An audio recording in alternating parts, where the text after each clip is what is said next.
Bismillahirrahmanirrahim. Alhamdulillahi rabbil alamin. Allahumma salli wa sallim ala sayyidina Muhammadin wa ala alihi wa sahbihi ajma'in, amma ba'du. Fa inna asdaqal hadits kitabullah wa khairal hadi hadi sayyidina Muhammadin sallallahu alaihi wasallam wa syarrul umuri muhdatsatuha wa kullu muhdatsatin bid'ah wa kullu bid'atin dhalalah wa kullu dhalalatin finnar. Subhanaka la ilma lana illa ma 'allamtana innaka antal alimul hakim. Rabbi shrah li sadri wa yassir li amri wahlul 'uqdatam min lisani yafqahu qawli, amin. Yang sama-sama kita hormati dan muliakan guru kita Ustaz Dr. Andes Haji Asman bin Haji Abdul Rahim, Bapak-bapak hadirin jamaah yang dimuliakan oleh Allah. Alhamdulillah, sama-sama telah kita laksanakan kewajiban kita sholat maghrib secara berjamaah, dilanjutkan dengan hadir di majlis ilmu. Mudah-mudahan rangkaian ibadah ini diterima dan dilipat gandakan pahala oleh Allah Subhanahu wa taala. Kita awali pengajian ini dengan baca suratul Fatihah. Kita niatkan pahalanya disampaikan kepada pengarang kitab yang kita kaji, yaitu Al-Habib Abdullah bin Alawi bin Muhammad Al-Haddad Al-Hadrami Asy-Syafi'i. Juga kepada orang-orang yang telah berjasa mewakafkan harta dan tanahnya untuk kepentingan masjid kita ini. Pada orang-orang tua kita, kakek nenek kita, sanak famili, saudara serta guru-guru kita yang telah meninggal dunia, wabil khusus mereka yang pernah menyebarkan ilmunya di tempat kita, di antaranya almarhum almarhumullah Kiai Haji Ahmad Rifian Hidayat LC, almarhum almarhumullah Kiai Haji Abdul Rashid bin Haji Muhammad Siddiq, almarhum almarhumullah Kiai Haji Abdul Rahim bin Haji Muhammad Siddiq, almarhum almarhumullah Kiai Haji Anwar bin Haji Muhammad, almarhum almarhumullah Kiai Haji Abdul Rahman bin Haji Salihun. Semoga Allah Subhanahu wa taala ampuni segala dosa dan kesalahannya. Allah terima amal ibadahnya. Allah jadikan kuburnya raudhah min riyadil jannah. Biniyatil qabul wa bijahir rasul. Al-Fatihah.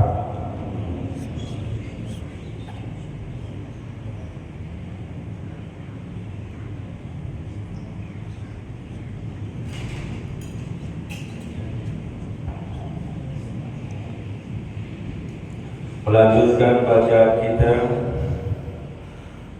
Bismillahirrahmanirrahim. Qala al-mu'allim rahimahullahu ta'ala anhu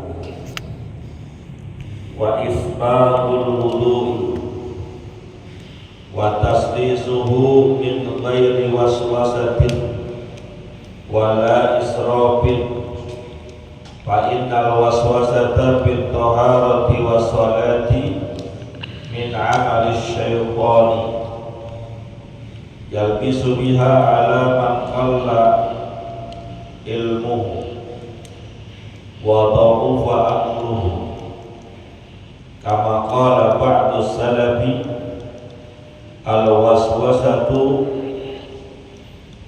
min jahlin bis sunnati aw khabalin fil aqli.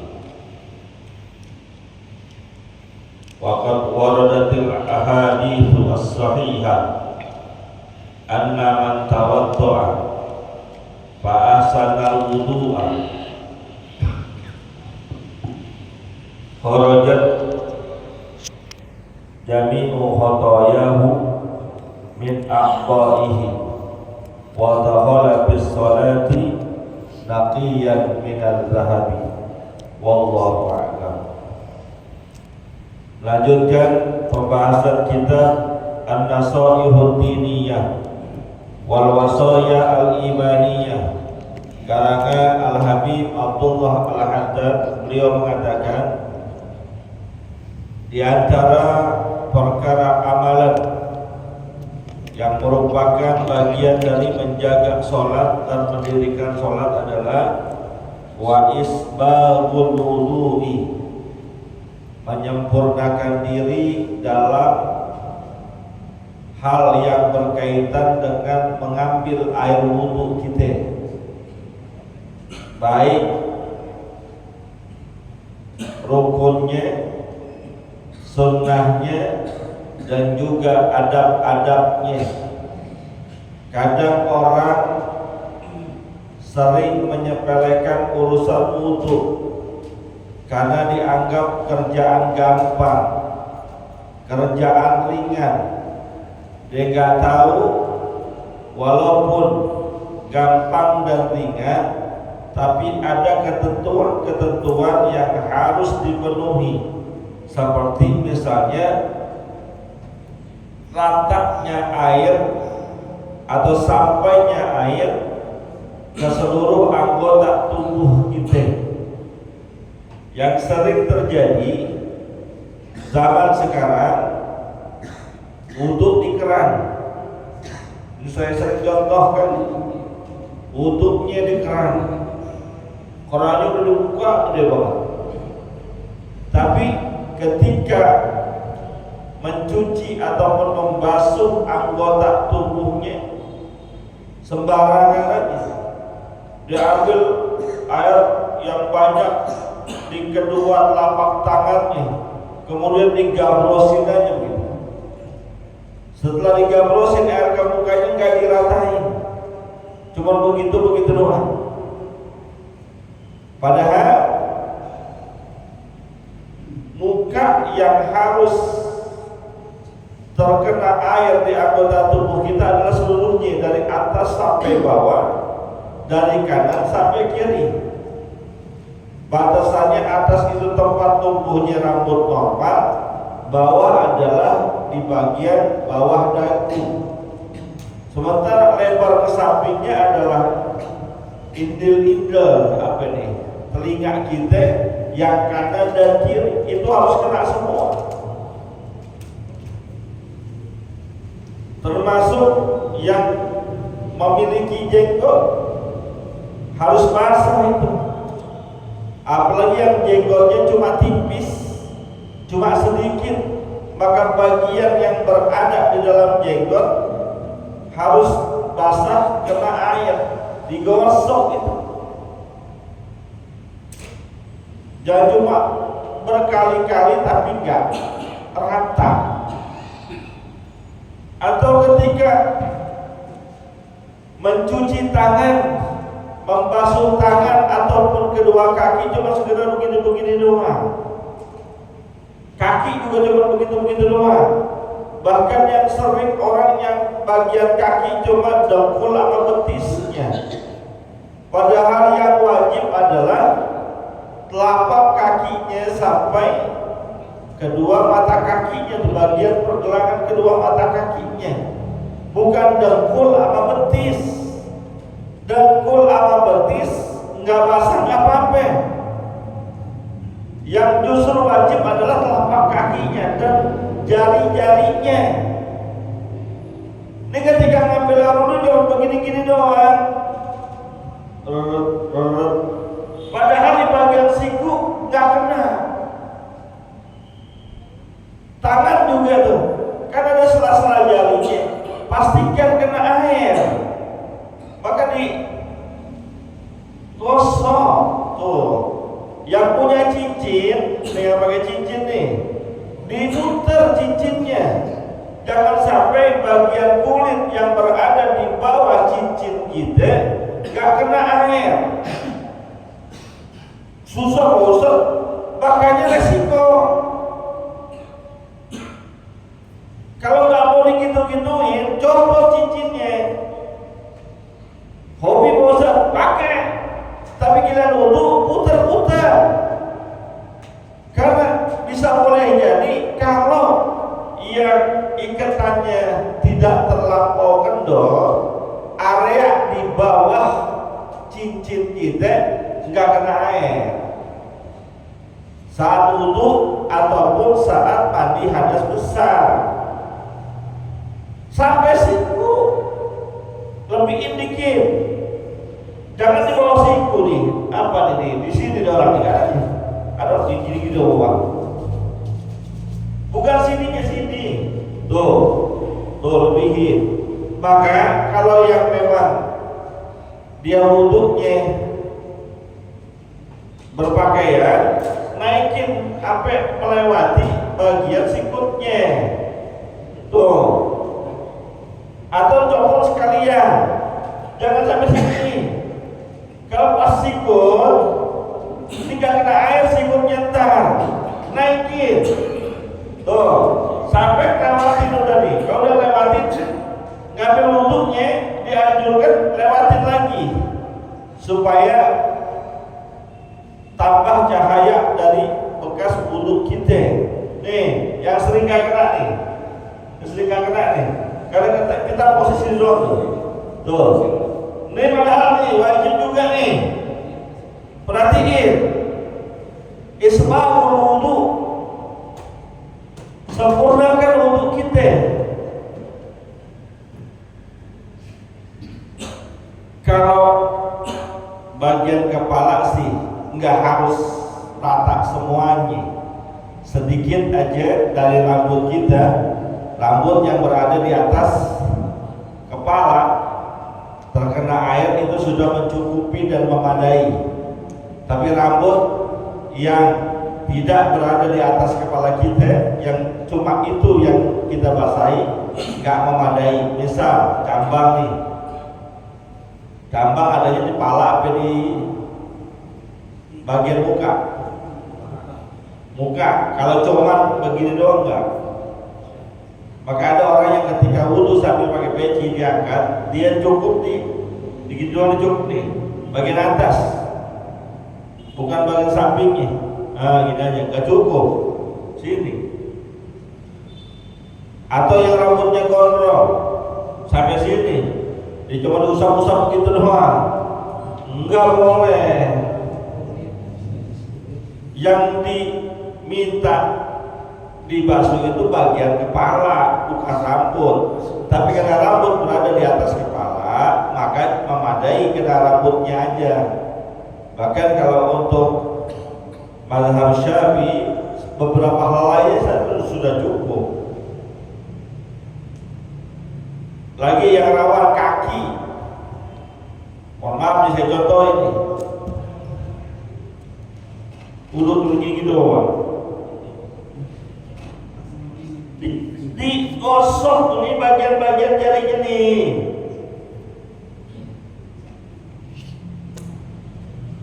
Biar sempurna. Bagian tumit belakang yang rada susah, bagian di bawah mata kaki nih ya, ini yang rada susah nih. Nih,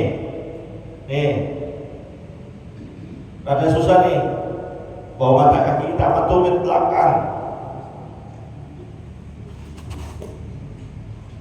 Kudu kena air basah, bukan dengkulnya, bukan betisnya. Makanya belajar yang benar.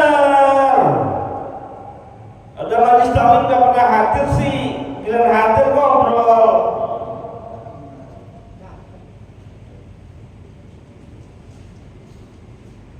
Perkara yang menurut kita gampang, yang menurut kita ringan, tapi kita nggak pelajari dengan sungguh-sungguh dan serius secara detail, akhirnya berantakan urusan ibadah kita. Kalau wudhunya kagak sah, udah pasti sholatnya kagak sah. Kalau sholatnya kagak sah, sama aja dianggap belum mengerjakan sholat. Itu masalahnya. Belum lagi jari-jarinya tuh, kadang jari kita suka nempel tuh, digituin.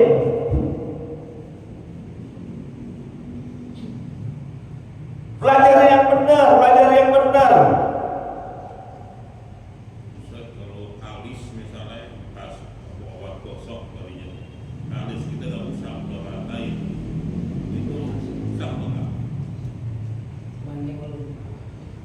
gimana?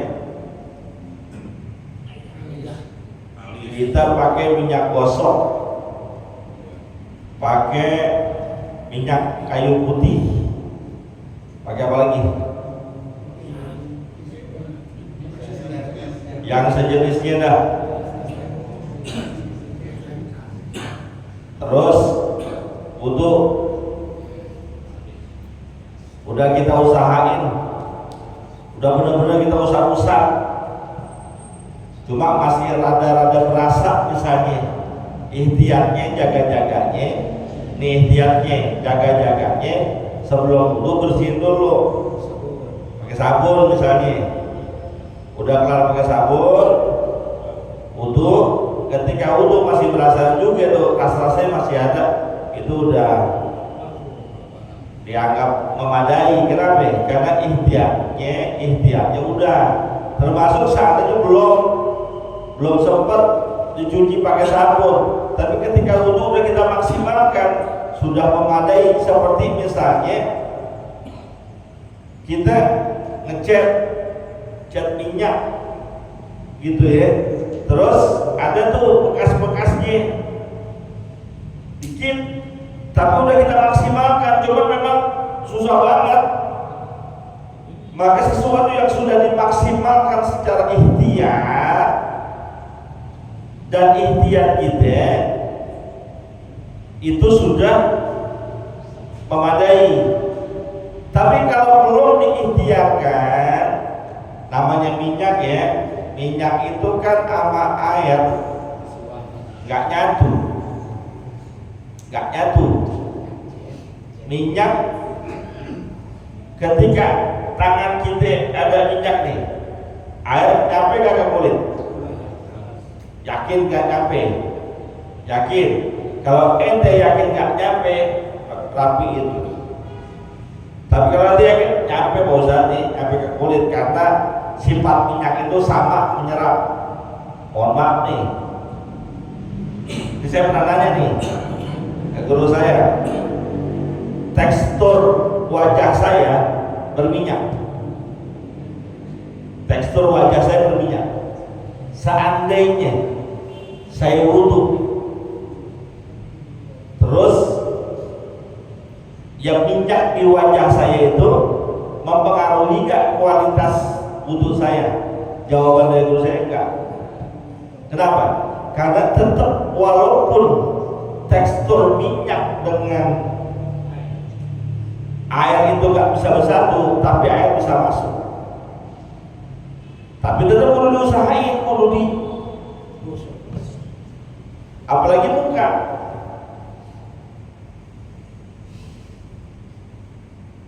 Judulnya muka kan faghsilu wujuhakum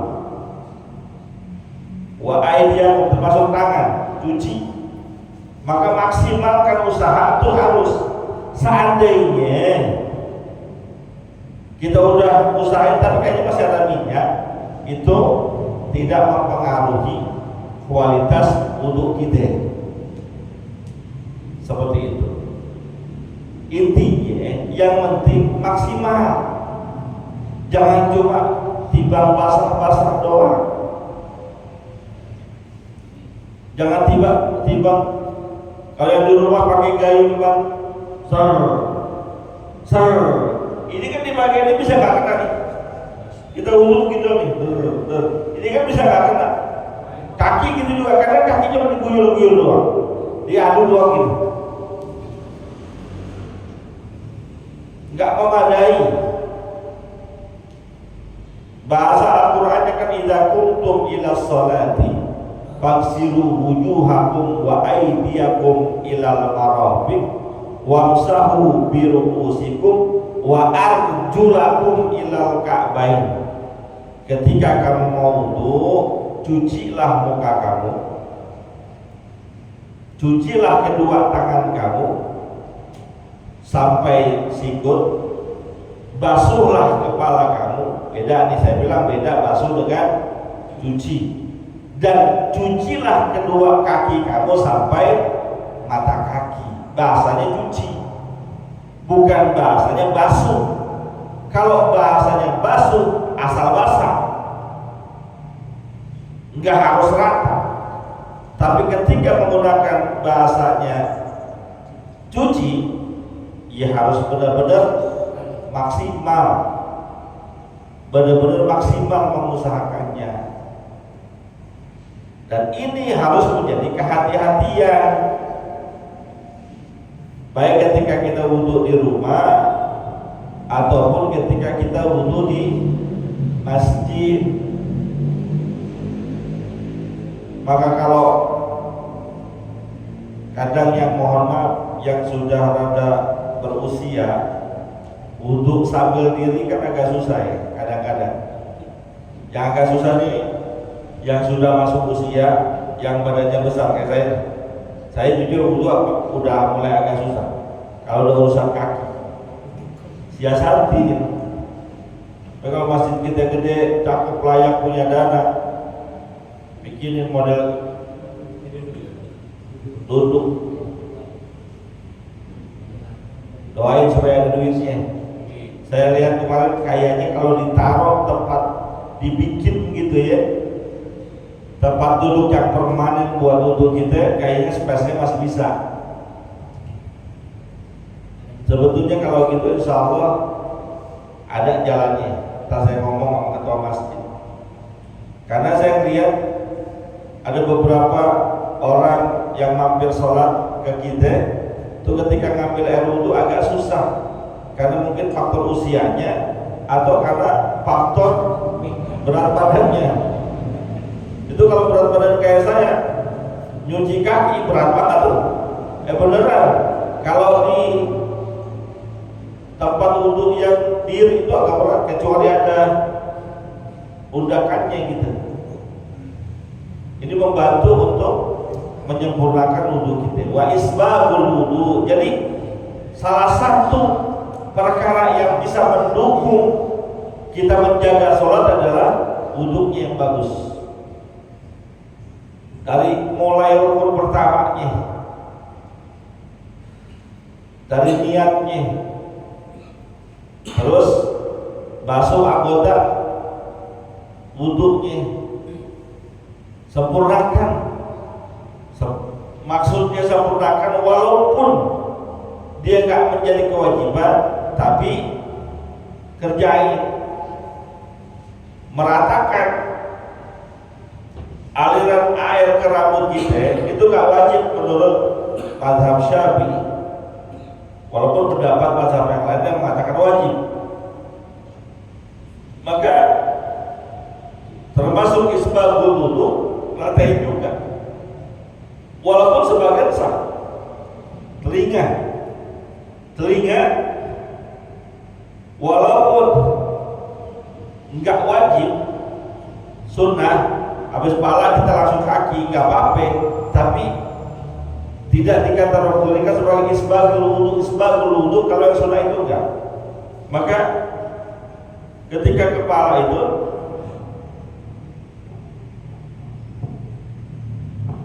satu, dua, tiga, ya, air satu, dua, tiga, ke belakang, ke depan, belakang lagi, udah cukup begitu. Lalu telinga, ada dua pendapat nih. Pendapat pertama mengatakan pakai air baru. Jadi setelah rambut, ngambil air lagi buat telinga, puterin. Oh, belakang ini tarik. Jempolnya nih, ini tangan kita telunjuknya puter nih, ngikutin alur telinga, masukin lubang telinga, yang belakang jempol naikin ke atas tuh. Kalau mau sempurna banget begitu. Maka kalau mohon maaf belajar sama guru-guru kita dulu, atau dipraktekinnya. Sekarang kalau udah kebanyakan orang praktekinnya udah agak susah. Ya. Pendapat yang pertama dengan air baru. Pendapat yang kedua dengan air yang sama saat membasuh kepala. Jadi ketika 1, 2, 3 langsung. Ini saya terangkan itu supaya gak kaget kalau dia mengatakan basuh telinga pakai air yang dengan kepala. Tapi Yang kita pakai, umum ulama kita jelasin, pakai air baru, bima'in jadid, dengan air baru, bukan air bekas usapan kepala. Tertib sampai urutannya selesai benar-benar bagus. Bahkan kalau kajian tasawuf, anggota tubuh kita ketika kita ambil wudhu ada doa-doanya, ada bacaan-bacaannya, dan saya yakin kebanyakan kita kagak hafal. Bener ya? Saya waktu kecil ngaji sama guru kita Ustaz Asman, diajarin dari mulai tangan, umur, hidung, muka, diajar, kebayang masih gitu. Zaman sekarang ini yang hadir nih loh, anggap nih yang hadir 50 orang, saya yakin 50%-nya nggak hafal, apa 80%-nya nggak hafal. Ada kan kira-kira 10 orang yang hafalin? Di lain Ustaz Asman nih, karena dia ngajarin saya, nggak yakin sih.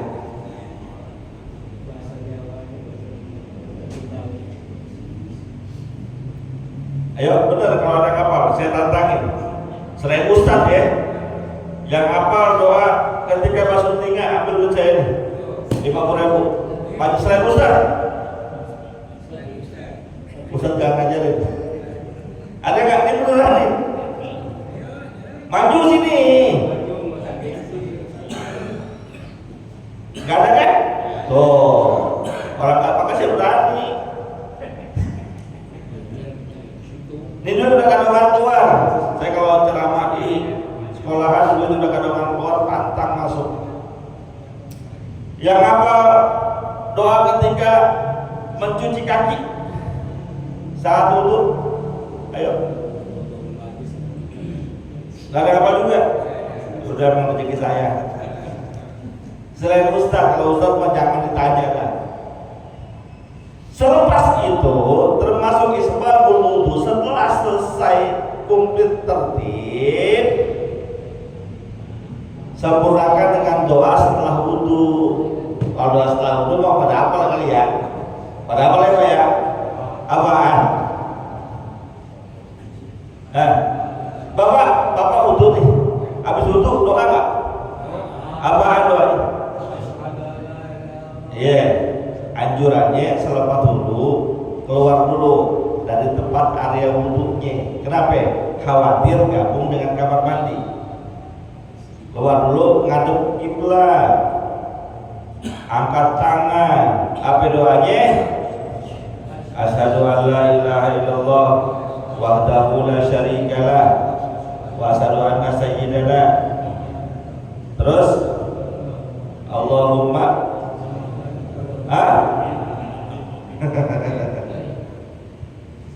Allahumma ij'alni minat tawwabina waj'alni minal, dan banyak lagi doa-doa yang sejenis. Sekali itu aja.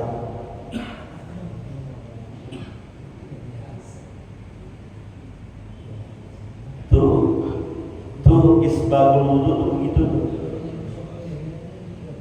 sempurna dari awal sampai akhir. Doa-doanya, adab-adabnya, dan di antara adab wudhu, di antara adab wudhu nih, tidak ngambil wudhu sambil telanjang. Gimana Ustaz? Gambarannya nggak di kamar wudhu umum. Di kamar wudhu umum telanjang juga ada orang gila. Di kamar mandi kita, nih, di kamar mandi kita, habis mandi kita mau wudhu, ya kan? Jangan dalam keadaan telanjang, minimal anduk atau celana dalam, begitu kan? Gua mau usah cetik kandung basah udah. Itu namanya ada wudhu, ya. Wa isbagul wudhu. Terus wa taslisuhu min ghairi waswasatin wala israfin, dan bagian daripada muhafadzah sholat kita adalah ketika ambil wudu sunnah 3 kali dengan catatan bukan karena was-was, bukan juga kita melakukan israf berlebihan. Israf gak boleh, berlebihan gak boleh, dalam hal apapun gak boleh. Allah Subhanahu wa taala firmankan wa kulu washrabu wa la tusrifu innallaha la yuhibbul musrifin. Makanlah silahkan semakan-makannya, minum silahkan seminum-minumnya, wa la tusrifu, tapi jangan berlebihan. Itu berlebihan itu banyak. Di antara berlebihan itu pemahamannya jangan makan yang haram, itu berlebihan. Atau mengkonsumsi sesuatu sampai benar-benar kita kebanyakan, jangan. Sekedarnya aja. Sesuatu yang berlebihan pasti gak bagus. Makan berlebihan gak bagus. Minum berlebihan gak bagus. Jangan berlebihan. Seukuran perut kita aja. Termasuk ketika wudu, jangan berlebihan. Maka kalau kita ngambil wudu, apalagi di tempat yang wakaf, buka kerannya kecil-kecil aja kan. Jangan dia baru keluar, dia baru gulung. Air udah kemana-mana, dia baru gulung baju. Itu yang keluar udah bisa gayung, bisa seember. Ya air banyak, kita air banyak di negara lain. Air susah, jangan negara lain. Daerah-daerah pegunungan Jawa ada, mohon maaf ya, saya nggak sebutin namanya, tapi saya yakin orang kita kenal di sini. Di Bangka 5 atas dulu ada orang non muslim, saya nggak sebutin tapi yakin tahu. Pernah ngobrol sama saya, Ustaz, ya di kampung saya masjid musola nggak punya sumber air. Kenapa? Karena ngegalih itu bisa 50-60 meter nggak dapat air. Udah dapat 60 batu. Akhirnya saya nih orang Kristen nih, saya sakit banyak kan. Saya kerahkan anak buah saya beli mesin bor yang gede, beli mesin air yang gede. Itu kedalaman lebih dari 70 meter dapat air, saya alirin ke masjid musola. Oh, di atas rumahnya. Dalam hati saya, kalau orang Islam dapat pahalanya gede banget. Masjid musola itu di Indonesia, bukan di mana-mana. Air susah, kita mah gampang. Emang Jakarta dataran rendah, makanya banyak yang banjir. Sekalinya pun kita di daerah yang banyak air, tetap jangan israf. Rapiin dulu, baru buka keran. Jangan terlalu gede, dikit aja, yang penting air keluar. Karena sesungguhnya kita tuh bisa wudu dengan air segini doang. Ini kurang lebih 250 mili, kita bisa wudu segini. Saya bisa wudu dengan ini karena pernah mempraktekkan. Bisa sebetulnya, cuma karena kita merasa air banyak, ya udah. Sejadi-jadinya kita pakai air. Jangan israf. Jangan juga was-was. Tadi ini udah kata belum? Was-was, akhirnya balik lagi. Udah nyampe tangan, udah bilang buka, tangan udah nyampe tangan, tadi buka, udah rata belum? Dia balik lagi ke buka, gak kelar-kelar terusan. Yakin lagi yakin.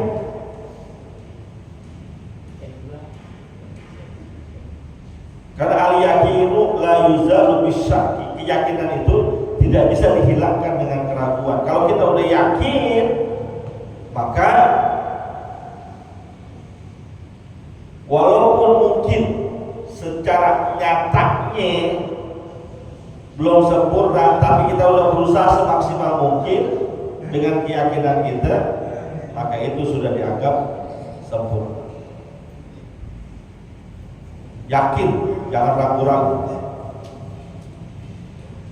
Fa innal waswasata fit taharati was sholati min amali syaitan, karena sesungguhnya waswas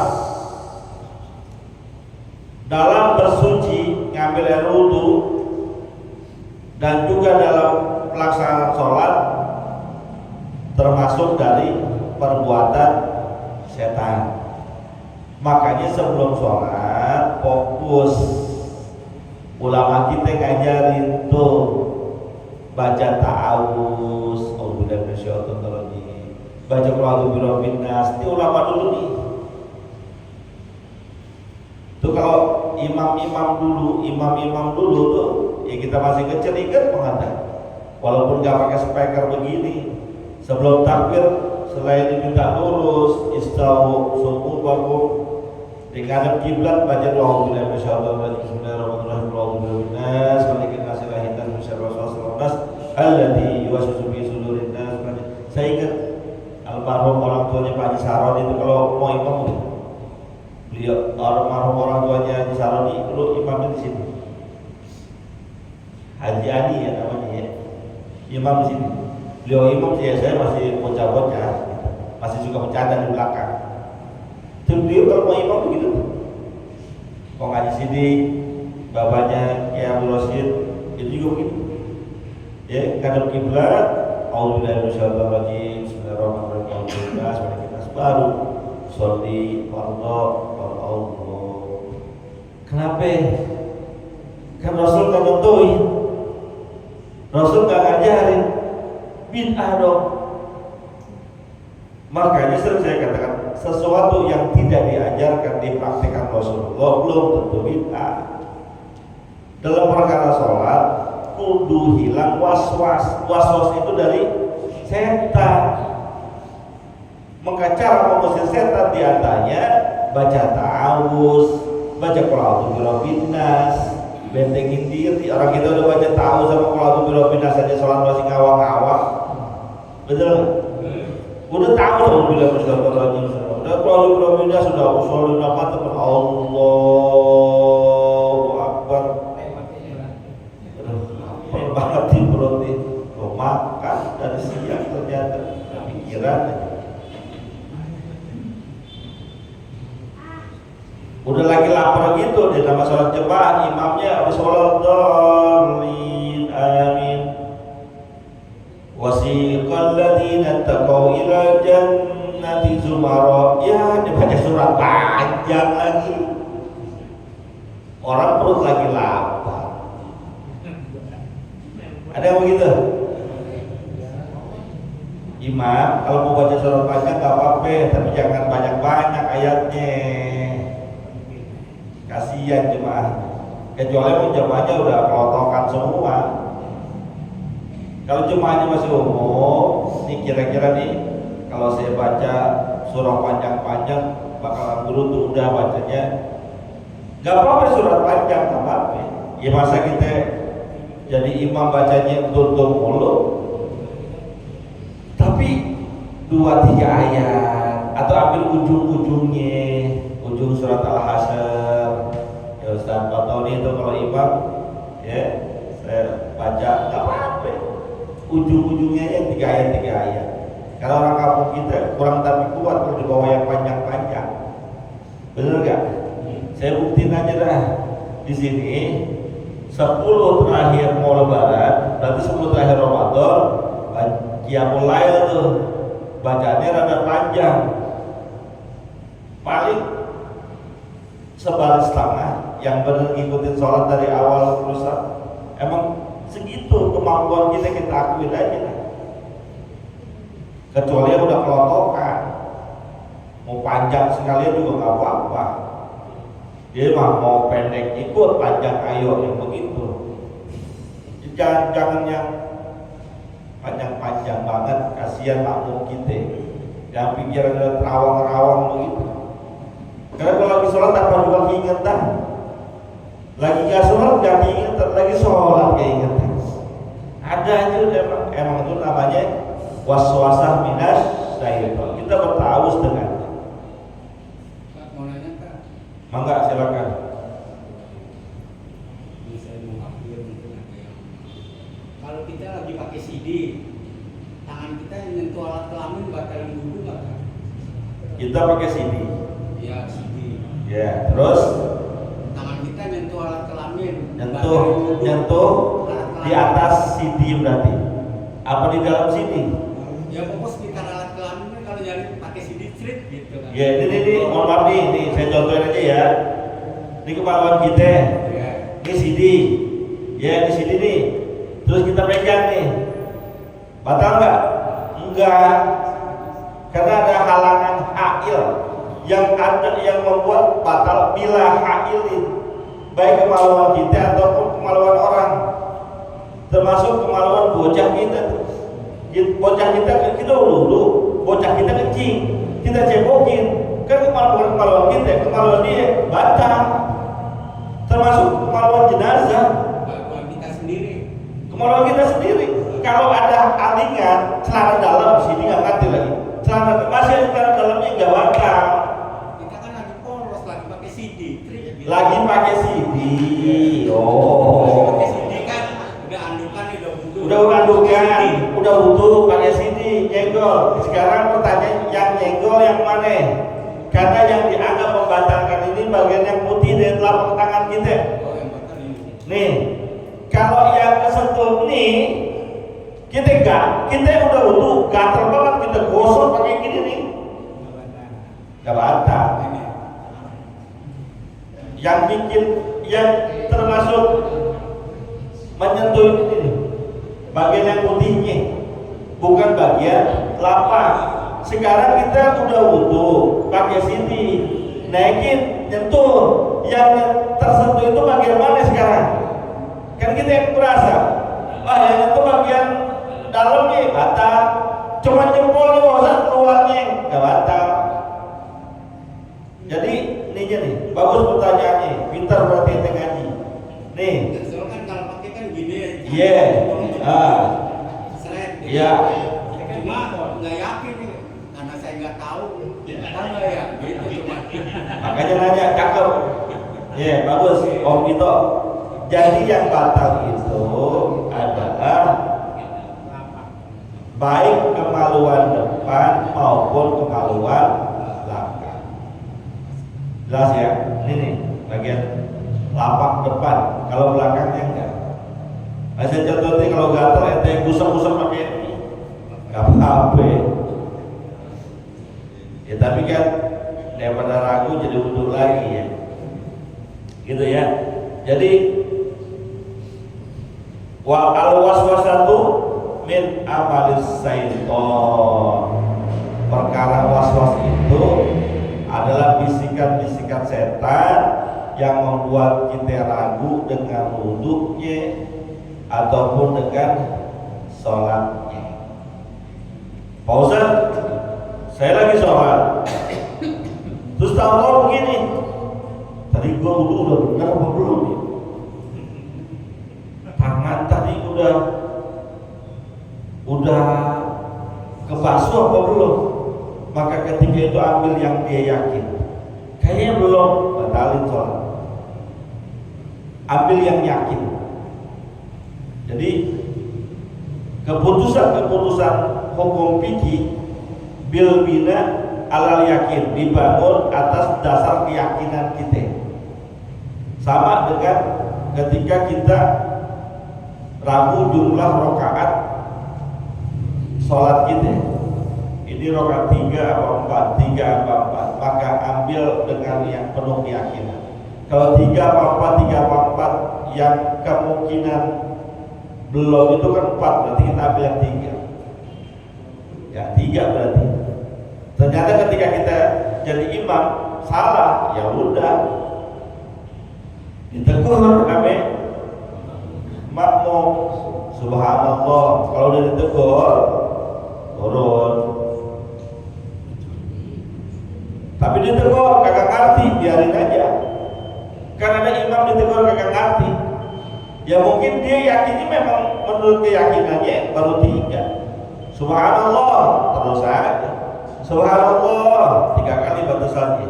Subhanallah, maka yang negor itu bagian dari sini aja nih. Yang di belakang imam, yang di belakang yang paling belakang nggak usah ikut-ikutan negor. Ini karena subhanallah disuruh. Subhanallah, subhanallah, subhanallah. Ini. Makanya yang dekat imam tuh yang rada pinter dikit. Minimal di barisan pertama. Tegur subhanallah sekali. Nggak bergerak juga, nggak berubah juga. Subhanallah 2 kali. Nggak mau bergerak di subhanallah 3 kali. Kalau udah 3 kali, udah jangan ditegur lagi. Apa pengen dicolek? Gak usah, gak usah. Biarin aja. Dia berdasarkan keyakinannya, kita mau berdasarkan keyakinan kita. Kalau menurut keyakinan kita udah 4 di sholat isya, udah 4, tapi imam masih naik lagi, maka kondisinya saat itu makmum yang yakin 4 tuh pilihannya 2, dia mau nungguin imam biar bareng atau dia mau salam duluan. Jadi makmumnya duduk, walaupun imamnya diri, biarin aja. Biarin, gue mau liatin. Duduk, kita yakinnya udah 4 soalnya. Duduk, jangan ikutan diri. Kalau ente udah yakin 4, ikut diri bareng imam, batal sholatnya. Kenapa? Berarti ente sholat 5 rakaat. Imam batal, kenapa? Imam yakinnya itu baru rakaat keempat. Saya ragu-ragu juga Ustaz. Ya kalau ente ragu-ragu, ikut imam, ragu-ragu. Memang sholatnya bengok. Itu jam 4 ya. Kok ada bilang 4? Gue ikut imam aja gue juga bengok. Karena dia juga ragu-ragu. Tapi kita kalau udah yakin 4, duduk. Maka ketika duduk itu pilihannya 2. Setelah tahiyat kita selesai, yang sunnah selesai kita baca, pilihannya 2. Mau salam duluan, boleh. Tapi niat mau paroko. Kalau ente gak niat mau paroko, salam duluan jadi batal. Niat mau paroko bisa dari imam, tapi banget. Ngapain gue nungguin? Assalamualaikum. Niat lu mau paroko. Kalau mau nungguin ini terus, biar bareng sama imam. Ntar salamnya baca apa kek? Doa biar banyak, apa tungguin aja terus. Begitu nih juga guru kita perhatiin, paham belajar sholatnya. Berjemaah itu ada ilmunya juga, gitu. Bosan sholat maghrib nih, rakaat 1 dia diri, rakaat 2 dia diri lagi. Saya subhanallah, dia masih diri, subhanallah masih diri. Kalau begitu ente ikut diri juga, ikut diri juga. Nanti ketika kita berarti kan udah yakin udah 2 rakaat,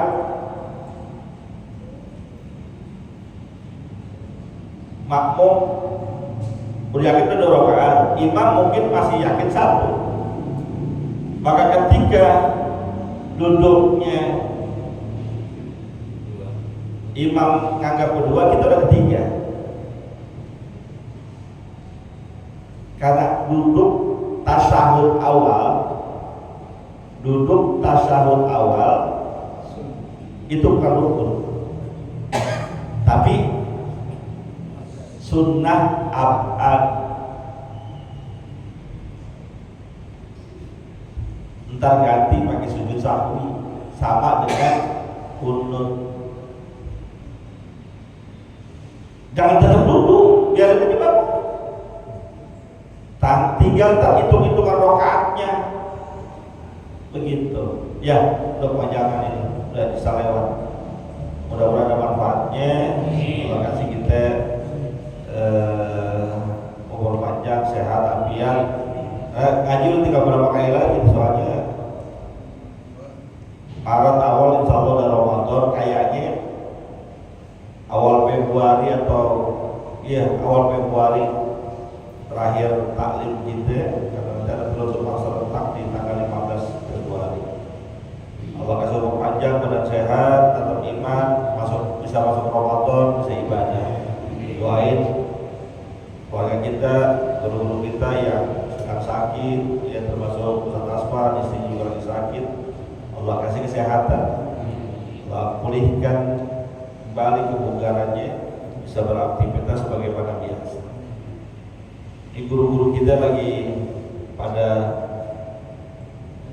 refreshing silaturahim ke puncak, ya nengokin pesantrennya Ki Aswadi, lanjut ke Megamendung. Saya jaga gawang dah. Jadi kalau pada berangkat semua, kayaknya gak enak juga gitu ya. Moga-moga beliau-beliau yang lagi pada berangkat Allah kasih ajaran, berangkat selamat, pulang juga selamat. Ini adalah kabul al-Fatihah.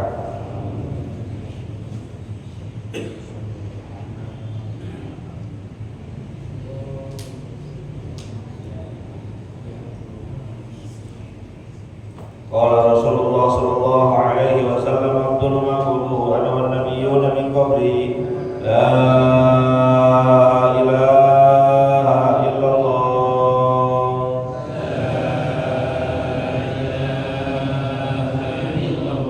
la ilaha illallah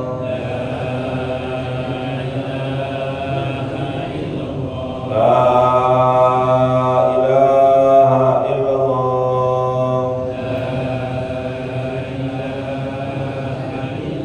Muhammadur